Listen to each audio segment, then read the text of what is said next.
curte meu canal aí, dá uma satisfação aqui essa semana. Eu não postei a etapa do tanque ainda, porque ainda tô fazendo um blocozinho. E tá, ó, tempo de chuva, abrindo sol agora, hein, aí, ó. Tô fabricando ainda pra acabar, já tem outros aqui no ponto pra terminar. Mas também tem uma novidade aí, rapaziada. Eu aprontei mais um tanque que ficou pronto. E vou estar postando pra vocês aqui em primeira mão aí. Aí, ó, vai ser a cama de cultivo. Aí, rapaziada.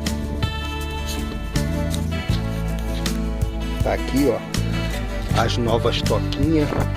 É já de molho aí, ó. Aí essa monstro.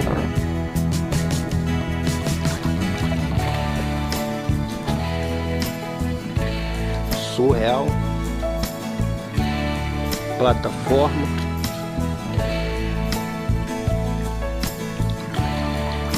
Vai ficar tipo um coral. Plataforma de coral para isso aí, rapaziada. E o tanque tá lá, ó. Ainda vou terminar ele. Desculpa a bagunça ali que eu tô arrumando o quintal. Essa aí, rapaziada, aqui tá o novo tanque aqui, ó. Que em breve vai ter cups. Valeu, rapaziada. Dá um joinha aí. E fique aguardando que semana que vem tem novidade lá do tanque grande. Valeu. Obrigado.